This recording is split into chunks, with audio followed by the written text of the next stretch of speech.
Hello students, मैं आज chemistry chapter 3 का मेटल्स एंड नॉन मेटल्स का एक सुपर रिवीजन इस वीडियो में मैं करूँगा। ये वीडियो बेसिकली मेरा लालंस सातगांव गुवाहाटी स्टूडेंट के लिए भी है और साथ में तुम लोगों के लिए भी है। ठीक है, यहाँ पे मैं जो इंपॉर्टेंट पॉइंट्स है वो बता के जाऊँगा और नोट्स जो है ये भी मैं शेयर करते जाऊँगा। अगर किसी को नोट्स बनाना है तो यहाँ से बना भी सकते हो आप। तो बेसिकली क्या metals and non metals start करते हैं। तो मेटल्स बेसिकली क्या होता है? Metals are the good conductor of heat and electricity. Metals are malleable, metals are ductile. कुछ गुड एग्जाम्पल ले मेटल्स का, तो आयरन एक मेटल है, copper, aluminium, gold, lead, sodium, magnesium, calcium, these are the examples of some metal. यहाँ पे important point ये बनता है, मेटल्स आर क्या? Electropositive elements. Now why metals are called electropositive elements? Because ये अपना valence electron को lose करता है to acquire noble electronic gas configuration. ठीक है, तो आ जाओ फिजिकल प्रॉपर्टीज ऑफ मेटल में। तो फिजिकल प्रॉपर्टीज ऑफ मेटल में क्या क्या आएगा तुम्हारा? Metals are what? Metals are hard. पहला क्या है? पहला property hardness. Most of the metals are hard. कुछ एक्सेप्शन है, एक्सेप्शन यहाँ से बहुत इंपॉर्टेंट है। तो पहला एल्काली जो मेटल है, जैसे एल्काली मेटल में तुम्हारा क्या आएगा? जो हमारा जो पीरियोडिक टेबल है उसका ग्रुप 1 का जो एलिमेंट है वो सारा एल्काली मेटल है। एल्काली मेटल में तुम्हारा हाइड्रोजन, लिथियम, सोडियम, पोटाशियम और some of the soft metal. और सोडियम और हाइड्रोजन इतना सॉफ्ट होता है कि तुम वो काट सकते हो with the help of a knife. तो स्टेट बताओगे तो most of the metals are क्या? Solid at room temperature. ठीक है, रूम टेम्परेचर मतलब 20 to 25 डिग्री सेल्सियस में most of the metal solid होता है। लेकिन इसका एक्सेप्शन क्या है तुम्हारा? मर्क्यूरी। मर्क्यूरी क्या होता है? लिक्विड होता है इन द रूम टेम्परेचर। तो साउंड में आ जाओ। मेटल्स प्रोड्यूस कौन सा sound? Ringing sound. So metals are called sonorous. ठीक है, तो यहाँ से क्वेश्चन बनता है, why metals wire are used in musical instrument? Because वो क्या? रिंगिंग साउंड प्रोड्यूस करता है। ठीक है, उसके बाद आ जाओ फिजिकल। नेक्स्ट एक फिजिकल प्रॉपर्टी क्या? तुम्हारा conduction. Metals are the good conductor of heat and electricity. This is the cause that electric wires are made up of metals like copper and aluminium. ठीक है, और एक फिजिकल प्रॉपर्टी है तुम्हारा malleability. Metals are malleable. This means, what is the meaning of malleable? This means metal can be beaten into a thin sheets. Because of this property iron is used in making big ships. और highly malleable, अगर metal तुमको पूछे कौन सा metal highly malleable होता है? Gold बहुत ज़्यादा मेलेबल होता है, एल्यूमिनियम बहुत ज़्यादा मेलेबल मेटल होता है। ठीक है, coming to the next point, ductility. Metals are क्या? Ductile. This means metals can be drawn into thin wires. ठीक है, लाइक गोल्ड। 1 ग्राम गोल्ड से तुम अप्रोक्सीमेटली 2 किलोमीटर ऑफ वायर बना सकते हो तुम। That is why metals are ductile in nature. तो मेल्टिंग एंड बॉइलिंग पॉइंट में आ जाओ। ये यहाँ से पूछता है, why metals have high melting and boiling point? Metals are have generally high melting and boiling point. जैसे इसका एक्सेप्शन में आएगा सोडियम और पोटासियम, इसका बॉइलिंग पॉइंट थोड़ा कम होता है as compare to the other metal. उसके बाद आ जाओ तुम density. Most of the metals have high density. Metal का डेंसिटी बहुत ज़्यादा हाई होता है क्योंकि उसका इंटरमोलिकुलर फोर्स ऑफ अट्रैक्शन ज़्यादा होता है। Coming to the chemical properties of metal, पहला रिएक्शन हम देखेंगे, रिएक्शन ऑफ मेटल विथ क्या? ऑक्सीजन। ये सबको पता है, when metal react with oxygen it form metal oxide. एक दो एग्जांपल ले लो, जैसे पोटेशियम अगर ऑक्सीजन के साथ रिएक्ट करेगा तो पोटेशियम ऑक्साइड, सोडियम अगर ऑक्सीजन के साथ रिएक्ट करेगा तो सोडियम ऑक्साइड। जैसे तुम्हारा एल्काली मेटल जितना भी है, lithium, potassium, sodium are known as alkali metals which react vigorously with oxygen. मतलब एल्काली मेटल बहुत ही ज़्यादा फास्ट ऑक्सीजन के साथ रिएक्ट करता है। जैसे कुछ मेटल है जो ऑक्सीजन के साथ क्या करता है? रिएक्ट नहीं करता। जैसे तुम्हारा कॉपर ऑक्सीजन के साथ रिएक्ट नहीं करता। Copper does not react with oxygen eight room temperature but when burned in air it gives oxide. मतलब ऑक्सीजन के साथ रिएक्ट करता है लेकिन रूम टेम्परेचर में रिएक्शन नहीं करता कॉपर। तो कॉपर कब रिएक्शन करता है? जब कॉपर को तुम बर्न करते हो। कोई भी चीज़ को बर्न करना मतलब उसको किसके साथ रिएक्शन करवाना होता है? वो ऑक्सीजन के साथ रिएक्शन करना बोलते हैं। इट गिव्स कॉपर ऑक्साइड, ये रिएक्शन है।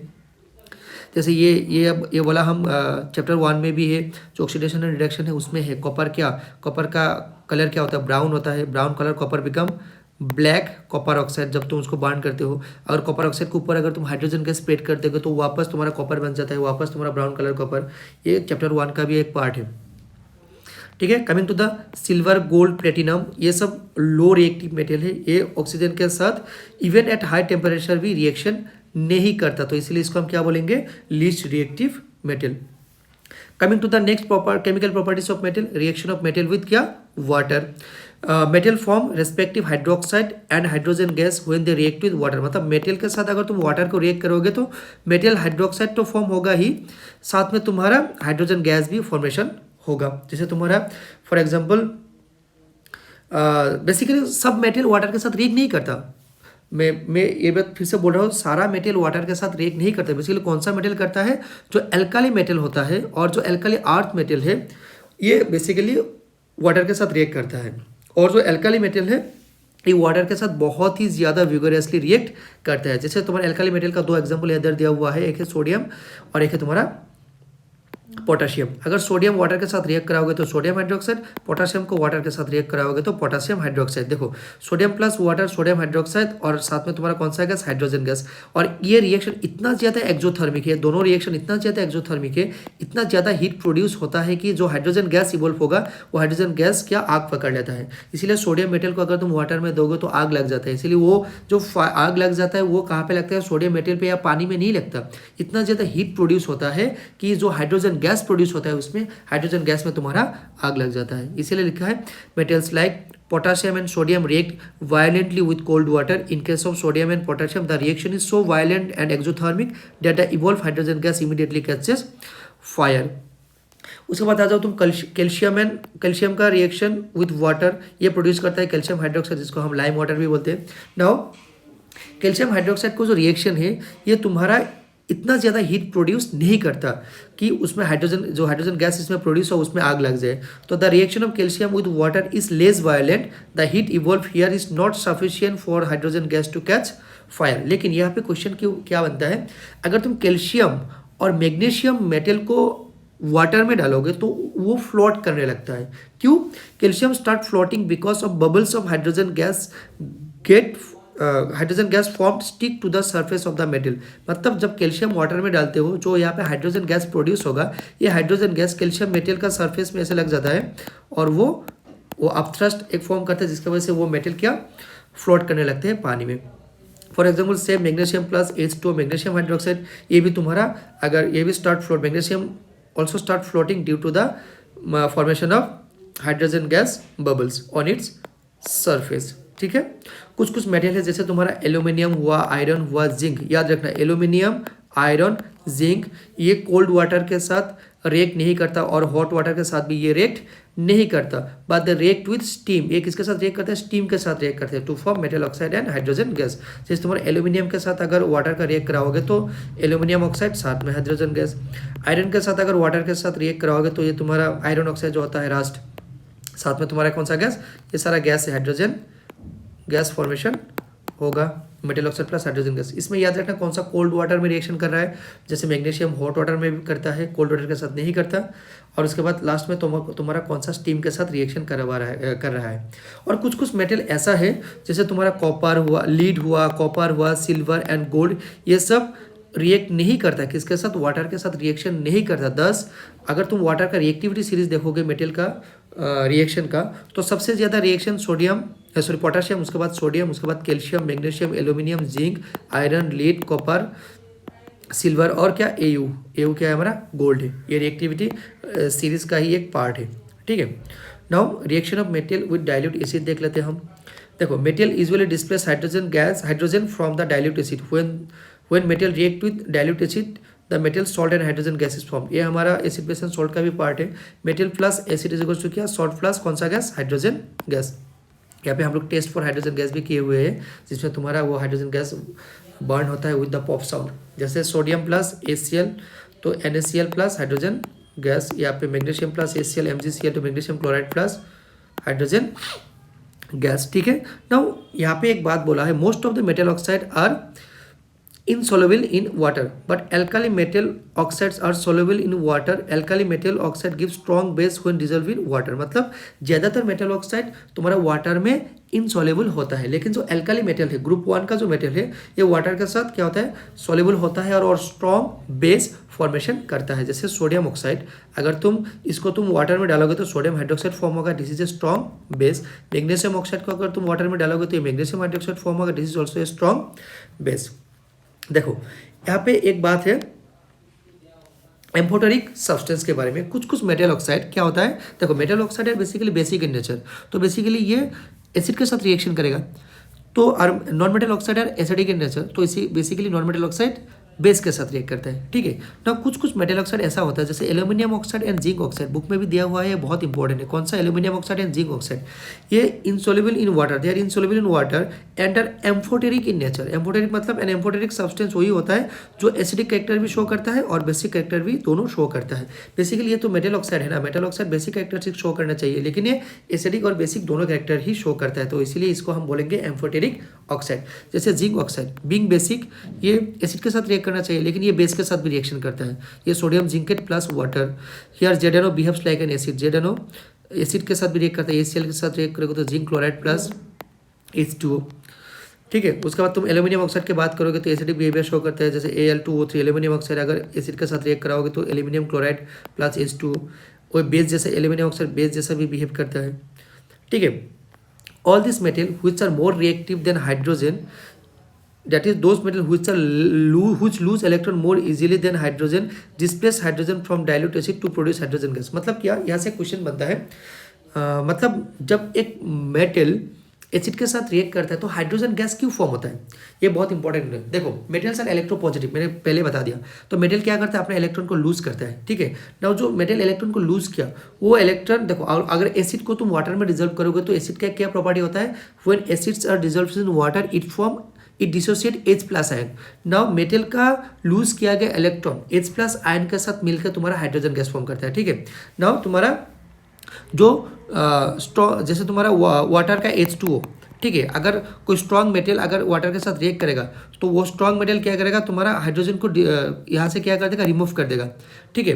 तो रिमूव करके हाइड्रोजन गैस में वो कन्वर्ट कर देगा, मतलब यही बात बोला है, that is those metal which are lose electron more easily than hydrogen displace hydrogen from dilute acid to produce hydrogen gas. This is due to the fact that more reactive metal gives electron easily and this electron reduce the hydrogen ion of acid to produce hydrogen gas.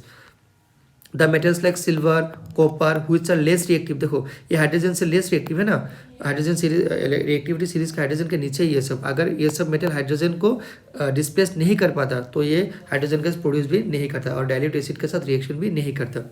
The metals like silver, copper which are less reactive than hydrogen do not displace hydrogen from its dilute acid. All the metals are metals which are above hydrogen in the reactivity series. जो metal reactivity series का hydrogen को ऊपर है displace hydrogen from the dilute acid और hydrogen gas form करेगा। Hydrogen gas is not evolve when the metal react with HNO3। देखो और एक इसमें केमिस्ट्री तो एक्सेप्शन होगा ही, अगर तुमने HNO3 एसिड मतलब नाइट्रिक एसिड लिए हो तो हाइड्रोजन गैस इवॉल्व नहीं होता। क्यों नहीं होता? It is because HNO3 is a strong oxidising agent. क्या करता है ये हाइड्रोजन गैस इसलिए अवेलेबल नहीं होता क्योंकि ये स्ट्रॉन्ग ऑक्सीडाइजिंग एजेंट है, तो ये H2 में क्या ऐड कर देगा, हाइड्रोजन गैस जो है H2 जो होगा उसमें ऑक्सीजन को ऐड कर देगा, ऑक्सीजन को ऐड करके ये वाटर फॉर्मेशन कर लेगा और ये खुद क्या हो जाएगा, रिड्यूस हो जाएगा किसी नाइट्रोजन ऑक्साइड में, या तो फिर NO या तो फिर NO2 और N2O। देखो hydrogen gas is not evolved when metal react with HNO3 nitric acid. It is because HNO3 is a strong oxidizing agent. It oxidizes the hydrogen produced to water. ये oxidize करेगा hydrogen को किस में, water में and itself get reduced to any of the nitrogen oxide NO, NO2 या तो फिर N2O. But यहाँ पे भी एक्सेप्शन है, अगर तुम मैग्नीशियम की बात करोगे और मैंगनीज की बात करोगे, ये अगर डाइल्यूट HNO3 के साथ रिएक्ट कर रहा है तो हाइड्रोजन गैस इवॉल्व होगा। देखो बाकी मेटल HNO3 के साथ रिएक्ट करेगा तो हाइड्रोजन गैस प्रोड्यूस नहीं होगा, लेकिन एक्सेप्शन क्या है, मैंगनीज और मैग्नीशियम, ये डाइल्यूट HNO3 के साथ रिएक्ट करेगा तो हाइड्रोजन गैस इवॉल्व होगा। ये भी पूछता है MCQs में, rate of hydrogen gas evolve सबसे ज़्यादा मैग्नीशियम के साथ होगा, उसके बाद एल्यूमिनियम, उसके बाद जिंक, उसके बाद iron. The rate of formation of hydrogen gas bubbles is fastest in case of magnesium. Magnesium में सबसे ज़्यादा हाइड्रोजन गैस प्रोड्यूस होता है। देखो मोर टू नो में बुक में एक्वारेजिया बोल के एक टॉपिक है। एक्वारेजिया क्या होता है, एक सॉल्यूशन होता है जिसमें हमारा HCl हाइड्रोक्लोरिक एसिड और HNO3 रहता है और उसका रेशियो क्या 3:1, मतलब 75% HCl रहता है और 25% HNO3 रहता है। मतलब अगर 4 ml का बात करोगे तो 3 ml HCl रहेगा और 1 ml HNO3 रहेगा, उसका रेशियो 3:1। ये किस में यूज़ किया जाता है एक्वारेजिया को, it is used in dissolved, gold को डिजल्व करने में यूज़ किया जाता है। और ये aqua is highly corrosive fuming liquid होता है, ये बहुत ज़्यादा कोरोसिव होता है क्योंकि ये इसमें दोनों क्या स्ट्रॉन्ग एसिड है ना, इसलिए ये क्वेश्चन है देख लेना, और ये भी एक क्वेश्चन है देख लेना, ठीक है। आगे आ जाओ रिएक्टिविटी सीरीज में। The order of intensity of the reactivity of a metal is known as reactivity series, मतलब मेटल कितना रिएक्टिव है उसके ऊपर बेस करके हमारा रिएक्टिविटी सीरीज दिया हुआ है। एमसीक्यू इसमें बहुत ज़्यादा इंपॉर्टेंट है। सबसे ज़्यादा reactivity decrease on moving from top to bottom. सबसे ज़्यादा रिएक्टिव मेटल कौन सा है? पोटाशियम, उसके बाद sodium, calcium, magnesium, aluminium, zinc, iron, lead, hydrogen, copper, mercury, silver and gold, ठीक है। ये ऊपर वाला मोस्ट रिएक्टिव है, ये medium of the reactivity series, और ये नीचे वाला क्या है? लीस्ट रिएक्टिव मेटल है। इसके सीरीज याद कर लेना, बहुत ज़्यादा इंपॉर्टेंट है ये। साथ में आएगा reaction of metal with solution of the other metal salt, ये तो पूरा डिस्प्लेसमेंट रिएक्शन है। अगर स्ट्रॉन्ग मेटल है तो मेटल का वीक मेटल का सॉल्ट से मेटल को डिस्प्लेस कर देगा, ठीक है। जैसे metal A salts of metal B क्या फॉर्म करेगा? ये मेटल बी क्या है? वीक है as compare to metal A, मतलब मेटल ए स्ट्रॉन्ग है तो मेटल बी को ये डिस्प्लेस कर देगा, फॉर्म होगा salts of metal A plus metal B. ये पूरा डिस्प्लेसमेंट रिएक्शन है। In this reaction more reactive metal displace the less reactive metal. जैसे आयरन Fe प्लस CuSO4, तो iron is more reactive than copper, तो ये iron क्या करेगा? Copper को डिस्प्लेस कर देगा, तो फॉर्म होगा FeSO4 plus Cu। Aluminium plus copper sulphate same Al2SO4 plus Cu। Zinc plus copper sulphate ZnSO4 plus Cu। In the above reaction iron, aluminium, zinc all are more reactive than copper, so they can displace copper from its salt। जैसे तुम्हारा Ag plus CuSO4 या तो फिर Au plus CuSO4, तो Ag और Au दोनों less reactive है then copper, तो ये अपना कॉपर सल्फेट सॉल्यूशन से कॉपर को डिस्प्लेस नहीं कर पाएगा, तो ये दोनों रिएक्शन नहीं होगा। ये यहाँ पे बोला है silver and gold are less reactive than copper, so they can not displace copper from its salt. तो मेटल खत्म। Coming to the physical properties of non metal. Non metal का हार्डनेस, फिजिकल प्रॉपर्टी हार्डनेस में क्या लिखोगे तुम? Non metals are क्या? Non metals basically hard नहीं होता, they are not hard, rather they are generally soft होता है। एक्सेप्शन डायमंड होता है जो सबसे वर्ल्ड का सबसे ज़्यादा हार्डेस्ट सब्सटेंस होता है। स्टेट नॉन मेटल सॉलिड में भी मिलेगा, लिक्विड में भी मिलेगा तुमको, गैस में भी मिलेगा। लस्टर्स क्या होगा? ये डाल अपीयरेंस होगा। एक्सेप्शन तुम्हारा डायमंड एंड आयोडीन, डायमंड और आयोडीन बहुत ज़्यादा शाइनी होता है, एक्सेप्शन देख लेना। सोनोरिटी, ये रिंगिंग साउंड प्रोड्यूस नहीं करेगा, non sonorous. Conduction, bad conductor of heat and electricity होगा, लेकिन इसका भी एक्सेप्शन है तुम्हारा graphite. Graphite is a good conductor of electricity. Melting and boiling point क्या होगा? Generally low melting point and boiling point होगा। मेलेबल एंड डक्टाइल में नॉन मेटल्स और ब्रिटाइल, मतलब non malleable and non ductile होता है। मतलब ब्रिटाइल मतलब अगर इसको तुम हमरिंग करोगे तो ये क्या हो जाएगा? पाउडरी फॉर्म में आ जाएगा। Coming to the chemical properties of non metal. Reaction of metal non metal है तो ऑक्सीजन, नॉन मेटल को अगर ऑक्सीजन के साथ रिएक्ट करोगे तो क्या फॉर्म होगा? Non metal oxide. जैसे कार्बन एक नॉन मेटल है, ऑक्सीजन के साथ रिएक्ट करेगा तो कार्बन डाइऑक्साइड। सल्फर एक नॉन मेटल है, ऑक्सीजन के साथ रिएक्ट करेगा तो सल्फर डाइऑक्साइड। ऑक्सीजन एक नॉन मेटल है, हाइड्रोजन के साथ रिएक्ट करेगा तो वाटर। नॉन मेटल ऑक्साइड क्या है? हमें क्या पता? नॉन मेटल कुछ टाइम पहले बताया था, मेटल ऑक्साइड है basic in nature, non metal oxide है क्या? Acidic in nature. तो नॉन मेटल ऑक्साइड है एसिडिक इन नेचर, तो जैसे carbon dioxide, carbon is a non metal, carbon dioxide is a non metal oxide. तो अगर इसको तुम वाटर में डालोगे तो ये कार्बोनिक एसिड फॉर्म करेगा, H2CO3, एसिडिक इन नेचर। जैसे सल्फर डाइऑक्साइड अगर वाटर में डालोगे, sulphur is a non metal, तो वाटर में डालोगे तो सल्फ्यूरस एसिड H2CO3। अगर H2CO3 सल्फ्यूरस एसिड, देखो ना, सल्फर ट्राइऑक्साइड को अगर तुम वाटर में डालोगे तो सल्फ्यूरिक एसिड, इसको याद रखना। सल्फर डाइऑक्साइड अगर वाटर में डालोगे तो सल्फ्यूरस एसिड, सल्फर ट्राइऑक्साइड को वाटर में डालोगे तो sulphuric acid H2SO4। Now reaction of metal with hydrogen.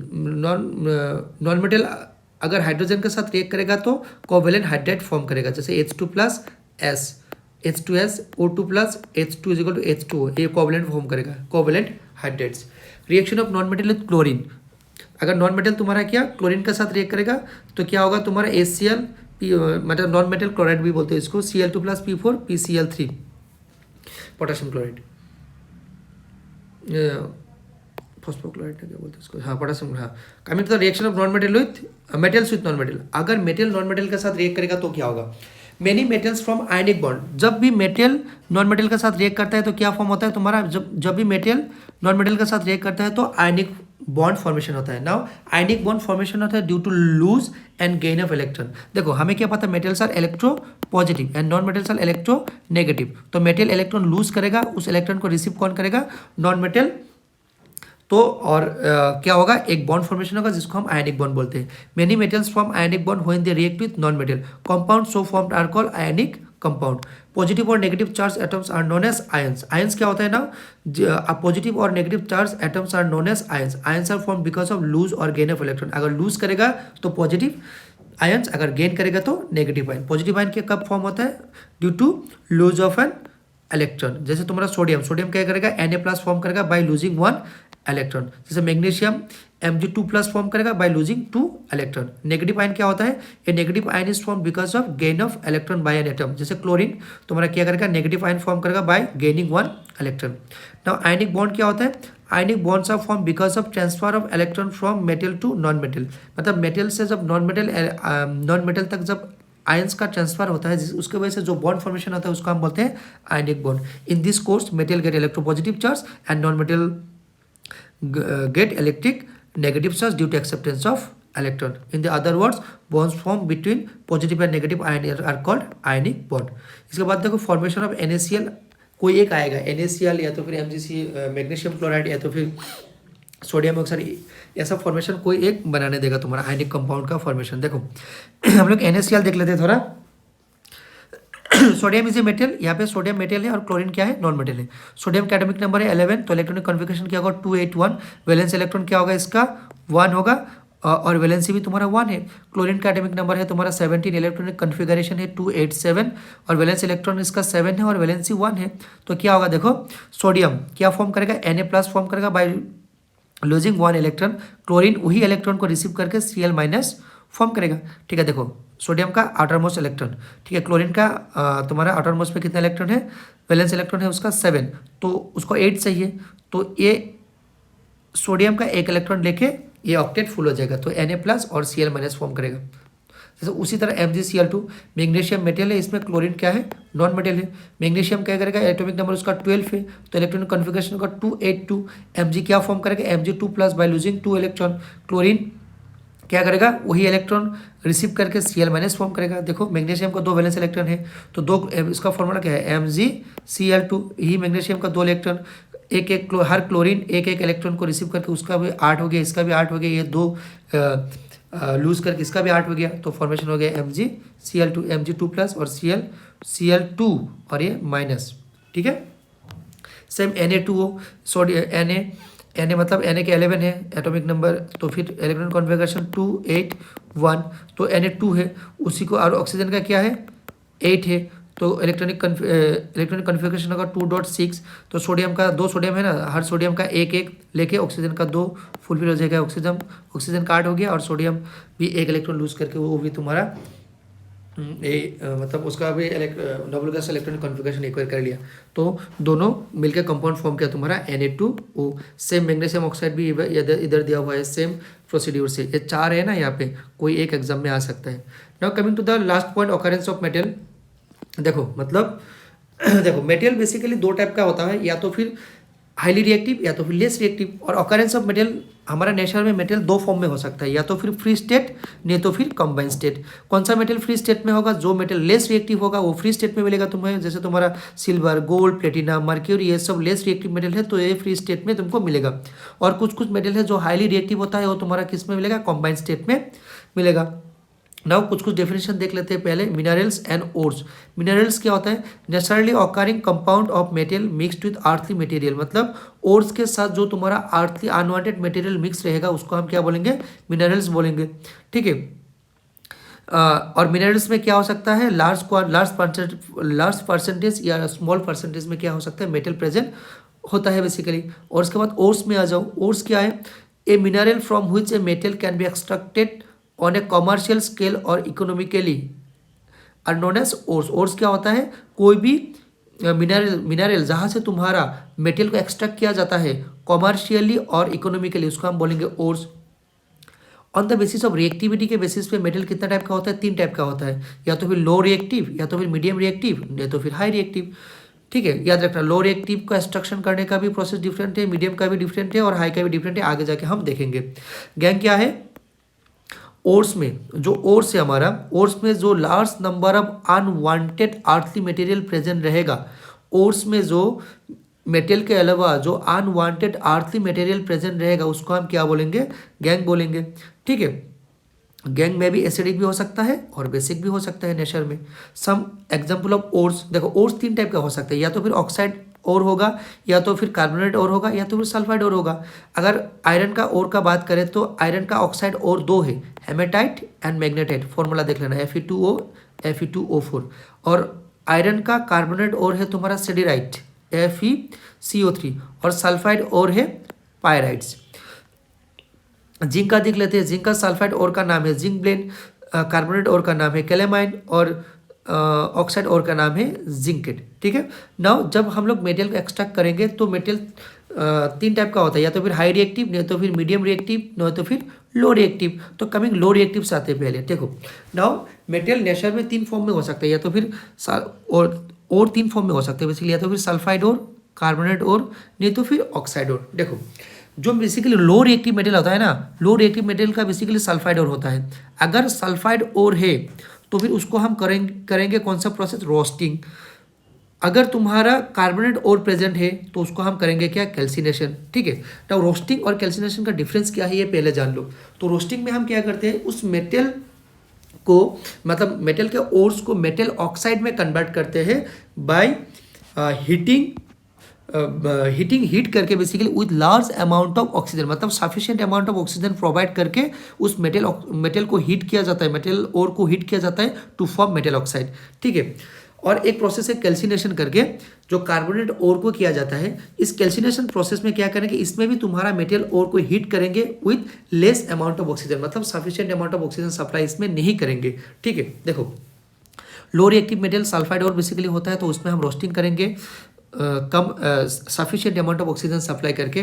तो रोस्टिंग करने के बाद तुमको मेटल मिलेगा, उसको रिफाइनिंग करके कर लेंगे, रिफाइनिंग करके प्योर मेटल निकाल लेंगे। उसके बाद अगर तुम्हारा मेटल मीडियम रिएक्टिविटी होगा तो मीडियम रिएक्टिविटी मेटल दो फॉर्म में होता है, या तो फिर सल्फाइड और, नहीं तो फिर कार्बोनेट और। अगर सल्फाइड और होगा तो क्या करेंगे हम? रोस्टिंग। अगर कार्बोनेट और होगा तो क्या करेंगे हम? कैल्सिनेशन। तो रोस्टिंग में हम क्या करें, देखो रोस्टिंग करो कौन सा, किसको? अगर तुम्हारा सल्फाइड है, बहुत मतलब सफिशिएंट अमाउंट ऑफ ऑक्सीजन देके। अगर तुम्हारा मेटल का साथ CO3 है, मतलब कार्बोनेट है, तो कैल्सिनेशन करो with less amount of oxygen देके। इन दोनों कंडीशन में तुमको मिलेगा क्या? तुम्हारा मेटल का ऑक्साइड। दोनों कंडीशन में मेटल का ऑक्साइड मिलेगा। उसको मेटल ऑक्साइड को तुम वापस रिडक्शन करो, मतलब ऑक्सीजन को हटा दो। इसका रिडक्शन करने का भी दो प्रोसेस है, एक है तुम्हारा कार्बन रिडक्शन मेथड और एक है तुम्हारा डिस्प्लेसमेंट, मतलब हाई रिएक्टिव मेटल से उसको रिएक्ट करवा देंगे। उसके बाद ऑक्सीजन हट जाएगा, जो मेटल मिलेगा उसको प्यूरिफिकेशन करके प्योर मेटल हमें मिलेगा। और लास्ट वाला प्रोसेस है तुम्हारा मेटल विथ हाई रिएक्टिव। अगर हाई रिएक्टिव होगा तो इलेक्ट्रोलाइसिस ऑफ मोल्टेन और, ये प्रोसेस हम आगे देख लेंगे। ठीक है, ये जो लो रिएक्टिव, मीडियम रिएक्टिव और हाई रिएक्टिव कैसे करते हैं आगे हम देख लेते हैं। तो मेटलर्जी व्हाट इज, ये एक मार्क के लिए पूछ सकते हैं, what is metallurgy? The process of extracting of pure metal from their ores are called metallurgy. ठीक है, तो कंसंट्रेशन ऑफ ओर्स क्या है, मतलब the removal of the unwanted earthly material. जितना भी अनवांटेड अर्थली मटेरियल को तुम रिमूव करोगे तो कंसंट्रेशन ऑफ ओर, मतलब कंसंट्रेशन उसमें क्या हो जाएगा, ओर का कंसंट्रेशन बढ़ जाएगा, जिसमें जितना भी तुम अनवांटेड मटेरियल को निकालते जाओगे। तो coming to the calcination, calcination process क्या होता है? देखो the process of heating and और strongly in presence of very limited quantity of air और लिमिटेड क्वांटिटी ऑफ ऑक्सीजन। मैंने पहले बताया इसमें ऑक्सीजन बहुत कम दोगे। जैसे तुम्हारा ये जिंक कार्बोनेट, ये तुम्हारा क्या, जिंक का एक कार्बोनेट और है, तो कैलेमाइन, इसका जिंक का कार्बोनेट और का नाम है कैलेमाइन। इसको तुम अगर हीट करोगे in presence, in the absence of, मतलब कैल्सिनेशन में क्या करते हैं, in the absence of oxygen भी बोल सकते हो, बहुत कम अमाउंट ऑफ ऑक्सीजन देते हैं, तो इसमें जिंक का ऑक्साइड फॉर्म होगा, साथ में कार्बन डाइऑक्साइड गैस। अगर रोस्टिंग करोगे तो sufficient amount of, excess amount of क्या दोगे, एयर तुम उसमें प्रोवाइड करोगे, तो इसमें इसीलिए इसमें ऑक्सीजन लिखा हुआ है। अगर कार्बोनेट है तो कार्बन डाइऑक्साइड गैस फॉर्म होगा, अगर तुम्हारा सल्फाइड और है तो क्या, सल्फर डाइऑक्साइड गैस फॉर्मेशन होगा। जैसे तुम्हारा ZnS, इसको हम जिंक का सल्फाइड और जिंक ब्लेंड इसका नाम है। अगर तुम हीट करोगे in excess amount of air तो फिर क्या होगा, जिंक ऑक्साइड, साथ में तुम्हारा सल्फर डाइऑक्साइड का ये गैस है। Coming to the low reactive, extraction of metal with low reactivity. देखो metal oxide of less reactive metal such as, जैसे तुम्हारा मर्क्यूरी हुआ, कॉपर हुआ, लीड हुआ, can be reduced by heating alone. इसको तुम हीट करोगे तो मतलब इसको तुम इसीलिए हीट रिडक्शन मेथड भी बोलते हैं। जैसे एक एग्जाम्पल इसमें दिया हुआ है सिन्नबर। सिन्नबर HgS होता है, ये क्या होता है, मर्क्यूरी का ओर होता है। इसको अगर तुम हीट करोगे तो HgO में कन्वर्ट होगा, मतलब HgS अगर इसको तुम हीट करोगे तो सल्फाइड और है, तो इसको हम क्या करेंगे, रोस्टिंग करेंगे with excess amount of oxygen और एयर। तो ठीक है, तो इसमें क्या फॉर्म होगा तुम्हारा HgO सल्फर डाइऑक्साइड गैस। अगर HgO को तुम वापस हीट करोगे तो Hg तुम्हारा लिक्विड फॉर्म में मिलेगा मर्क्यूरी रूम टेम्परेचर में, और साथ में तुम्हारा ऑक्सीजन गैस, याद रखना। सिमिलरली कॉपर Cu2S, ये कॉपर में थोड़ा एक्सेप्शन है, ठीक है, देखना कॉपर Cu2S कॉपर का और है ये, इसको अगर तुम हीट करोगे इन प्रेजेंस ऑफ ऑक्सीजन तो कॉपर ऑक्साइड फॉर्म होगा, साथ में सल्फर डाइऑक्साइड गैस। लेकिन कॉपर ऑक्साइड को वापस तुम अगर हीट करोगे, लेकिन वापस हीट करने के लिए जैसे तुम्हारा यहाँ पे मर्क्यूरी ऑक्साइड को डायरेक्टली हम लोग हीट किए थे, लेकिन यहाँ पे ऐसा नहीं, कॉपर ऑक्साइड को तुम वापस हीट करोगे किसके प्रेजेंस पे, इन presence of Cu2S copper sulphate के प्रेजेंस में वापस तुम हीट करोगे तो तुमको क्या मिलेगा, कॉपर मेटल मिलेगा, साथ में तुम्हारा कौन सा गैस, साथ में तुम्हारा सल्फर डाइऑक्साइड गैस मिलेगा, ठीक है। Middle of the reactivity series, extraction of metal in the middle of the reactivity series में देखो इसमें तुम्हारा कौन सा मेटल है, आयरन आएगा, जिंक आएगा, Pb आएगा, लीड आएगा, कॉपर आएगा, ठीक है, ये मॉडलिटी रिएक्टिव एलिमेंट्स होता है। तो इसमें दो प्रोसेस, कैल्सिनेशन एंड रोस्टिंग। अगर तुम्हारा सल्फाइड और है तो कैल्सिनेशन का रोस्टिंग करेंगे, अगर तुम्हारा कार्बोनेट और है तो क्या करेंगे हम, कैल्सिनेशन। अगर रोस्टिंग करेंगे तो क्या करेंगे, सफिशिएंट अमाउंट ऑफ ऑक्सीजन देके करेंगे, अगर कैल्सिनेशन करेंगे तो इनसफिशिएंट अमाउंट ऑफ ऑक्सीजन देके करेंगे। इसमें तुम्हारा डेफिनेशन दिया हुआ है, कार्बोनेट मतलब रोस्टिंग कैसे करेंगे, उसके बाद तुम्हारा कैल्सिनेशन कैसे करेंगे, इसमें तुम्हारा थोड़ा डेफिनेशन दिया हुआ है, एक बार पढ़ लेना है इसमें, ठीक है। तो एक डायरेक्टली हम लोग एग्जाम्पल चले जाते हैं। जैसे तुम्हारा जिंक ZnS, ये तुम्हारा सल्फाइड और है तो सफिशिएंट अमाउंट ऑफ ऑक्सीजन देके हम इसको रोस्टिंग करेंगे तो ZnO प्लस SO2। और जिंक कार्बोनेट, ये कार्बोनेट और है तो कैल्सिनेशन करेंगे इनसफिशिएंट अमाउंट ऑफ एयर या फिर ऑक्सीजन देके। तो इसमें भी तुम्हारा दोनों कंडीशन में ZnO प्लस कार्बन डाइऑक्साइड, एक में कार्बन डाइऑक्साइड कैल्सिनेशन में और रोस्टिंग में सल्फर डाइऑक्साइड गैस फॉर्मेशन होगा। लेकिन दोनों कंडीशन में तुम्हारा जिंक ऑक्साइड फॉर्मेशन होगा। तो जिंक ऑक्साइड को वापस तुम क्या करोगे, रिड्यूस करोगे। तो एक मेथड रिडक्शन करने का एक मेथड है तुम्हारा क्या, कार्बन रिडक्शन मेथड बोलते हैं। देखो तो जिंक ऑक्साइड को अगर तुम कार्बन के साथ रिएक्ट कराओगे तो ऑक्सीजन का एक एफिनिटी होता है कार्बन के साथ बॉन्ड होने का, तो एक ऑक्सीजन कार्बन के साथ बॉन्ड होकर कार्बन डाइऑक्साइड गैस फॉर्मेशन करेगा, साथ में जिंक तुम्हारा मेटल मिल जाएगा। मतलब क्या, मेटल ऑक्साइड प्लस कार्बन क्या फॉर्म होगा, metal plus carbon monoxide gas, ठीक है। मतलब मेटल ऑक्साइड को अगर तुम कार्बन के साथ रिएक्ट करोगे तो क्या कौन सा गैस होगा, कार्बन मोनोऑक्साइड। यहाँ पे तुम्हारा CO2 नहीं, ये कार्बन मोनोऑक्साइड है, ठीक है। मतलब कार्बन का एफिनिटी, ऑक्सीजन का हाई एफिनिटी होता है किसका साथ बॉन्ड होने का, कार्बन के साथ बॉन्ड होने का। तो ये ऑक्सीजन कार्बन के साथ चला जाएगा तो मेटल तुमको फ्री स्टेट में मिलेगा, ठीक है। जैसे metal oxide plus carbon monoxide gas और मेटल सेपरेट हो जाएगा। तुम ये अगर तुम कार्बन रिडक्शन मेथड के अलावा भी और एक मेथड है जिसको हम डिस्प्लेसमेंट रिएक्शन भी बोल सकते हैं। मतलब जो मेटल ऑक्साइड तुम्हारा फॉर्मेशन होगा उस मेटल ऑक्साइड का हाई रिएक्टिव मेटल के साथ अगर तुम ट्रीट कराओगे तो मेटल क्या वो लो रिएक्टिव मेटल को वो डिस्प्लेस कर देगा फ्रॉम देयर ऑक्साइड। जैसे तुम्हारा sometime displacement reaction can also be used. The high reactive metal such as sodium, calcium, aluminium are used as a reducing agent because they can displace the metal of lower reactive from their compound. जैसे एक example ले लो, जैसे manganese oxide MnO2 ये metal oxide है। अगर तुमने aluminium के साथ रिएक्ट करवाया तो एल्यूमिनियम क्या करेगा, इस मैंगनीज को ऑक्सीजन को हटा देगा, हटा के तुम्हारा एल्यूमिनियम ऑक्साइड फॉर्म करेगा, ठीक है, और मैंगनीज तुम्हारा फ्री हो जाएगा। तो एल्यूमिनियम ऑक्साइड, और ये अगर तुम मेटल डिस्प्लेसमेंट करोगे, मेटल डिस्प्लेसमेंट रिएक्शन कराओगे तो इसमें लार्ज अमाउंट ऑफ क्या प्रोड्यूस होता है, हीट प्रोड्यूस होता है। ये हाईली क्या होता है, एक्सोथर्मिक होता है। और जो मेटल प्रोड्यूस होगा इसलिए इतना हीट प्रोड्यूस होता है कि मेटल तुम्हारा कौन सा स्टेट में मिलेगा, मोल्टेन स्टेट में मिलेगा। देखो एक थर्माइट रिएक्शन करके एक रिएक्शन है, बहुत इंपॉर्टेंट है, ये ऐसे पूछता है क्वेश्चन। देखो अगर तुम्हारा आयरन ऑक्साइड, ये भी तुम्हारा क्या मेटल ऑक्साइड है, अगर एल्यूमिनियम के साथ इसको रिएक्शन कराओगे तो एक एल्यूमिनियम जाके क्या करेगा, आयरन को डिस्प्लेस कर देगा और ऑक्सीजन के साथ ये एल्यूमिनियम ऑक्साइड फॉर्म करेगा और ये आयरन प्रोड्यूस होगा। ये मोल्टेन स्टेट में आयरन होगा क्योंकि ये बहुत ही large amount of heat produce होगा इसमें।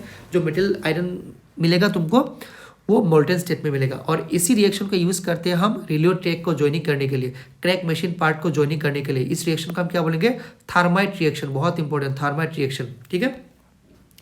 चलो top of the reactivity series में क्या करते हैं हम, इलेक्ट्रोलाइटिक रिफाइनिंग, मतलब क्या करते हैं हम इसमें इलेक्ट्रोलाइटिक रिफाइनिंग देख लेते हैं हम। देखो इलेक्ट्रोलाइटिक रिफाइनिंग देख लेते हैं हम। देखो most of the metal like copper, aluminium, chromium, AG etcetera are refined by electrolytic refining method. इस इलेक्ट्रोलाइटिक रिफाइनिंग मेथड में हम करते क्या है, मैं इस डायग्राम से पूरा कंप्लीट समझा दूंगा और इधर नोट से तुम लोग एक बार देख लेना। मैं धीरे धीरे ये स्क्रॉल करता हूँ, देख लेना एक बार, पढ़ लेना, मैं नोट स्क्रॉल कर रहा हूँ धीरे धीरे। सेम मैं एक्सप्लेन करूंगा फ्रॉम दिस फिगर। देखो लेट अस कंसीडर, तुमने एक मेटल का ओर तुम्हारे पास है, उसको तुमको क्या करना है, इलेक्ट्रोलाइटिक रिफाइनिंग करना है। उस मेटल का ही तुम, ये तुम्हारा इम्प्योर मेटल है, ठीक है, इम्प्योर मेटल तुमने यहाँ पे ले लिया एज ए तुम्हारा क्या एनोड, और तुम्हारा जो मेटल है उस मेटल का ही प्योर एक थिन शीट तुमने लेना पड़ेगा एज ए कैथोड। जैसे तुम कंपेयर करो कि कॉपर ही लिया है मैंने, ये कॉपर का इम्प्योरिटी से, इसमें इम्प्योर कॉपर मेटल है, और साथ में कॉपर का ही एक स्ट्रिप लिया तुमने, और जो इलेक्ट्रोलाइट यूज करोगे वो कॉपर का ही कोई तुम्हारा सॉल्यूशन इलेक्ट्रोलाइट्स लेना पड़ेगा। जैसे तुम्हारे यहाँ पे कॉपर सल्फेट ले सकते हो, CuSO4 भी तुम यहाँ पे ले सकते हो, ठीक है। तो क्या लिया तुमने, कॉपर का impure metal as a anode, copper का pure metal strip as a cathode, और साथ में तुम्हारा कॉपर का ही तुम्हारा क्या सॉल्ट सॉल्यूशन, ठीक है, CuSO4, ठीक है। जब तुम इलेक्ट्रिसिटी पास करोगे इसमें, तो यहाँ ये इम्प्योर मेटल से तुम्हारा एनोड से तुम्हारा क्या होगा, प्योर मेटल जो इसमें प्योर मेटल है वो आके डिपॉजिट हो जाएगा प्योर जो मेटल का स्ट्रिप लिए थे एज ए कैथोड इसके ऊपर, ठीक है। कॉपर आके प्योर मेटल के ऊपर डिपॉजिट हो जाएगा, और जो इम्प्योरिटीज है या तो फिर तुमको सॉल्युबल स्टेट में मिलेगा इन द इलेक्ट्रोलाइट्स, या तो फिर नीचे तुम्हारा as a anode mud, impurities को हम बोलेंगे एनोड मार्ट भी बोलते हैं, एनोड मार्ट के फॉर्म में तुमको ये नीचे मिलेगा, ठीक है। तो ये तुम्हारा इलेक्ट्रोलाइटिक रिफाइनिंग, ऐसे करके तुम मेटल को रिफाइन कर सकते हो। Now what is corrosion? Corrosion क्या होता है? When metals are exposed to the environment, many of them lose their shine appearance and get converted with a coloured layer on them and metal become brittle and weak. जैसे तुम्हारा अगर तुम iron बाहर रख दोगे कुछ दिन के लिए, तो आयरन तुम्हारे एनवायरनमेंट में रहने वाला जितना भी ऑक्सीजन है, मॉइस्चर है, उसके साथ रिएक्ट करके अपना शाइनी अपीयरेंस को वो क्या करता है, खो देगा, ठीक है। इसको हम क्या बोलेंगे, कोरोशन बोलेंगे। यहाँ पे 3 कोरोशन का एग्जांपल दिया हुआ है, 3 कोई एक XYZ करके तुम्हारे एग्जाम में आएगा। मैं तीनों एक्सप्लेन करता हूँ एक एक करके। देखो ये पूरा बुक से उठाया हुआ है। अगर तुम सिल्वर मेटल को अगर तुम क्या बाहर रख दोगे, अगर when silver metals are expose to air, तो सिल्वर मेटल के ऊपर क्या ब्लैक कलर का कोटिंग लग जाता है, ठीक है। क्यों? क्योंकि सिल्वर मेटल एयर में रहने वाला सल्फर के साथ रिएक्ट करके Ag2S फॉर्मेशन करता है, सिल्वर सल्फाइड फॉर्मेशन करता है। Silver metal become black after some time when expose to air. तुमको क्वेश्चन ऐसा देगा, a metal X become black after some time when expose to air and its forms a compound Y। तो name X and Y और reaction को लिखो, balance reaction को लिखो। तो ऐसे करके X एंड Y Z करके तुमको 3 मार्क के लिए आ सकता है। सेम तुम्हारा अगर कॉपर को तुम बाहर रख दोगे, तो कॉपर भी तुम्हारा कार्बन डाइऑक्साइड के साथ, मोस्ट कार्बन डाइऑक्साइड के साथ रिएक्ट करके, या तो फिर मोस्ट ऑक्सीजन के साथ रिएक्ट करके एक कॉपर हाइड्रोक्साइड और साथ में तुम्हारा कॉपर कार्बोनेट फॉर्म करता है, ठीक है। Copper react with most carbon dioxide in air and slowly lose its shiny brown surface. Copper का कलर ब्राउन होता है, ब्राउन सरफेस को लूज करता है एंड गेन्स ग्रीन कोट। बहुत इंपॉर्टेंट, ब्राउन से क्या बन जाता है, ग्रीन कोटिंग बन जाता है। This green substance is nothing but the क्या, कॉपर कार्बोनेट। ये कॉपर कार्बोनेट जो है ना, इसका कलर क्या होता है, ये ग्रीन होता है। ये कॉपर का ब्राउन क्या बन जाता है, ये एटमॉस्फेयर में कार्बन डाइऑक्साइड या तो फिर ऑक्सीजन के साथ रिएक्ट करके ग्रीन कोटिंग ऊपर फॉर्मेशन हो जाता है। उसी तरह आयरन को अगर तुम बाहर बहुत दिनों के लिए रख दोगे, तो ये भी तुम्हारा आयरन ऑक्सीजन के साथ रिएक्ट करके आयरन ऑक्साइड जो रस्टिंग हो जाता है आयरन का, ठीक है। नाउ तुम ये रस्ट को तुम प्रिवेंट भी कर सकते हो। प्रिवेंशन ऑफ रस्टिंग के लिए तुम क्या करोगे, तुम पेंटिंग करोगे, ऑयलिंग करोगे, ग्रीजिंग करोगे, गैल्वेनाइजिंग करोगे, एनोडाइजिंग करोगे, ठीक है। Now what is galvanization? एक प्रोसेस पूछता है 1 मार्क के लिए। It is a method of protecting steel from rusting by coating them with a thin of zinc layer. मतलब स्टील के ऊपर अगर तुम जिंक का लेयर लगा रही हो ताकि तुम स्टील एक्सपोज ना हो एटमॉस्फेयर में, तो अल्टीमेटली तुम स्टील को प्रोटेक्ट कर रहे हो बाय थिन लेयर ऑफ क्या, जिंक मेटल। तो उसको हम क्या बोलेंगे, गैल्वेनाइजेशन बोलेंगे। तो एलॉयस क्या है देख लेना, a homogeneous mixture of metal with other metal और विथ नॉन मेटल। मेटल का दूसरा मेटल या तो फिर दूसरा नॉन मेटल के साथ जो मिक्सिंग है, होमोजेनियस मिक्सिंग है, उसको हम क्या बोलेंगे, एलॉय बोलेंगे। जैसे ब्रास एक एलॉय है कॉपर और जिंक का, स्टील एक एलॉय है आयरन और कार्बन का, और स्टील ऐसा एक एलॉय है जो तुम्हारा मेटल और नॉन मेटल के साथ है।